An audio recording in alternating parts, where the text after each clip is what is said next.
Imagine what will happen if you compress all this immense power of the sun into a tiny candle flame. Do you think it's going to sit still? No, my friend, no, no, no. Now, feel it in your body, those 2 a.m. racing thoughts, that sense of anxiety within you that doesn't leave, that constant exhaustion, that rest doesn't fix it. This is not you being broken. This is the infinite energy compressed into a tiny belief that you are only this body. That pressure is real because what's inside you was never meant to be so small. Your mind is not a thinking machine. It wasn't built to create constant thinking and worrying. The same mind that gives you so many trouble, the same mind that holds you anxious, that same mind holds the key for your salvation. That same mind has the ability to connect to the whole creation and allow you to feel part of everything. As if you have the most sophisticated racing car, but you're driving it like a scooter. It doesn't sound fun, huh? If you look at your own life. If you ask yourself, how do I use my mind? You see very clearly, you can go to therapy, you can understand your mind from all different directions. But until you understand that your mind is actually infinite, that your mind has the ability to connect you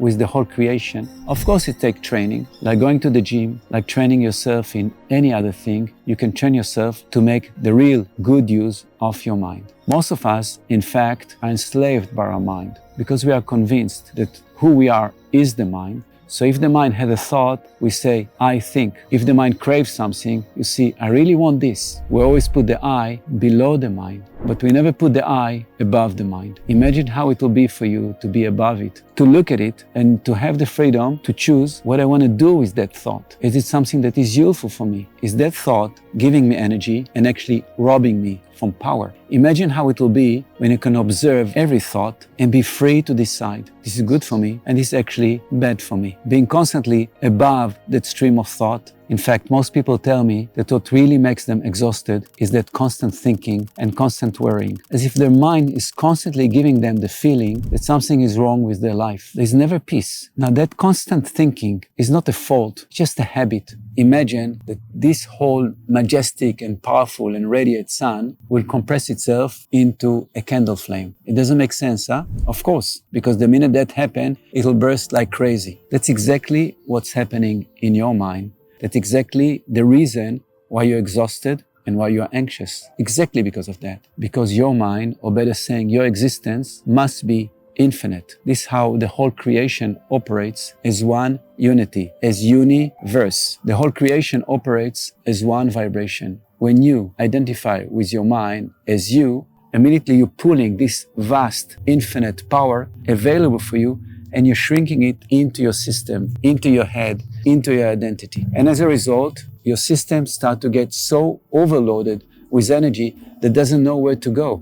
Exactly like the sun pulled into a candle flame. It doesn't know where to go, so it goes in a weird ways. As anxiety, as insomnia, as constant worrying, as not feeling ever safe and quiet. When that energy will be released and be harmonized again, you're gonna feel much better. I'm not saying you will never ever feel anxious because you're a human being and you're responding to life, and sometimes there is danger, sometimes there is worry, sometimes there is situation that we need to react to. And this is stressful. And that's why we have emotions. But this will be only sometimes because you know the truth of who you are.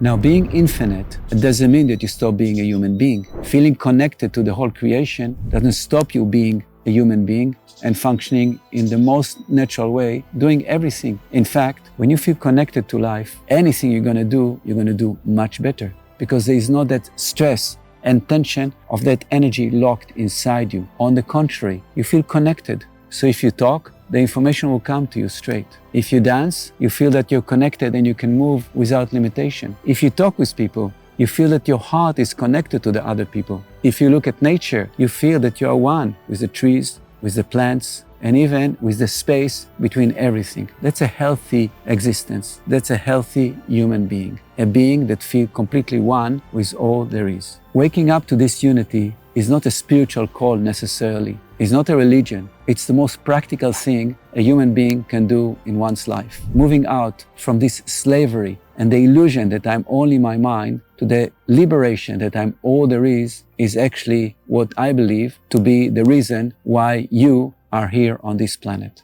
If you felt any sense, even a trace of softening, of liberation, If you felt, even for a trace of a moment, a sense of stillness, a sense of connection, I have great news for you, my friend. I created a school community, and I'd like to invite you to join us, to join like-minded people who are walking exactly the same path as you walk. In the school community, I offer live talks. We train together, we listen to each other's journey, and we're supporting each other to transform and to realize that simple and profound truth of infinite being, of boundless being, of liberated being, which you are. Come join us and let's walk this journey together from slavery to liberation. And remember, don't waste your life living as a candle. You are the sun. Act like this. Thank you so much.